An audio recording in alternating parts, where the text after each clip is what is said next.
Title: The Ham-Fisted Ascent. Once upon a time, in the small, forgotten town of Hogslow, lived a peculiar couple. Phil, a half-pig man with the charm of an unkempt garden, and his wife, Kat, who was known for her insatiable appetite for all things fast food. Phil's unique genetic makeup gifted him with a stout body, complete with prominent man boobs that seemed to jiggle with each weary step he took. His piquant snout, a remnant of his porcine heritage, twitched uneasily as he observed the dark trajectory of their lives. Kat had once been vibrant and full of life, but an obsession with greasy burgers, fries, and milkshakes had overpowered her. Instead of seeking help, she spiraled into a bizarre frenzy, raiding the pantry and devouring whatever she could find. The cheerful ringing of the doorbell, once a herald of packages and deliveries, soon transformed into a harbinger of doom for Phil. Each delivery bag carried remnants of failed attempts to mend Kat's addiction, takeout containers that clung to the walls of their wilting home like ghostly apparitions. As days turned to weeks, the situation escalated. Kat's cravings became grotesque. One evening, Phil returned home from a futile day of begging for change online, only to find Kat gnawing on the love seat, her eyes vacant, glazed over with craving.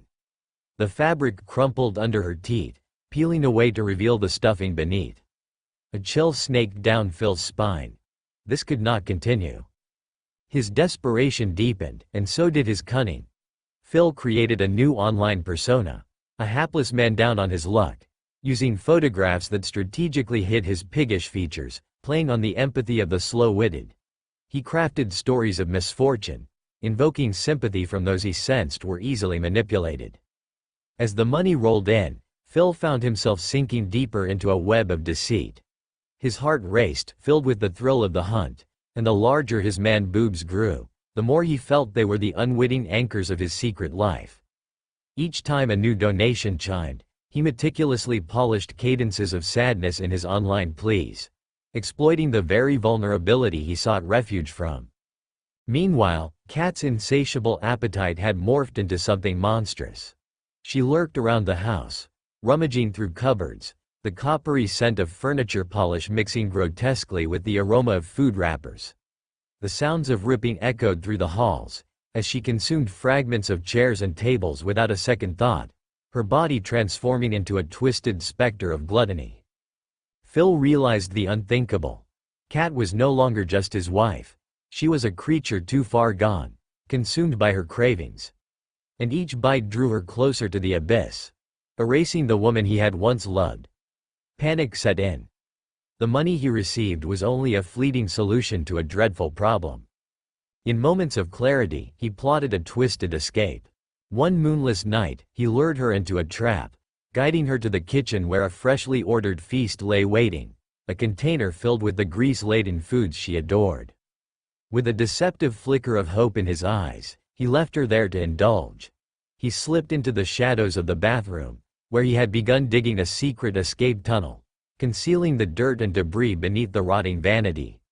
It promised freedom from his increasingly burdensome past and monstrous present. But as he listened, he ascertained that Kat had taken the bait, ensnared in her own gluttonous fever dream. Moments turned to hours, but he hesitated. The thought of leaving her behind clawed at his insides. What if he could save her instead?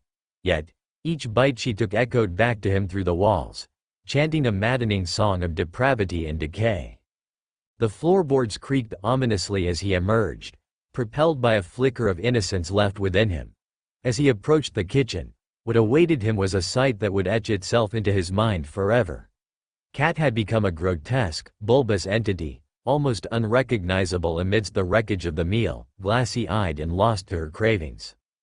In a final twist of fate, she turned towards him, her mouth smeared with remnants of the feast. In that moment, Phil understood. It was not just hunger that haunted their home. It was despair, greed, and a hunger for escape from the very emptiness that consumed them both. With a heavy heart, he retreated. The tunnel promised a different life, but in leaving, he realized he would leave behind not just his wife, but the remnants of the love that had tethered them together. As the echoes of her desperate munching rang in his ears, he made a choice. Freedom was a cage, too. Facing whatever horror would come next, he he prepared himself for a battle of salvation, entwined with a nightmare that neither of them could escape alone. And so, Phil stood at the crossroads, half pig and fully torn, wondering if a more profound hunger lurked within the shadows, waiting to consume the last remnants of who they once were.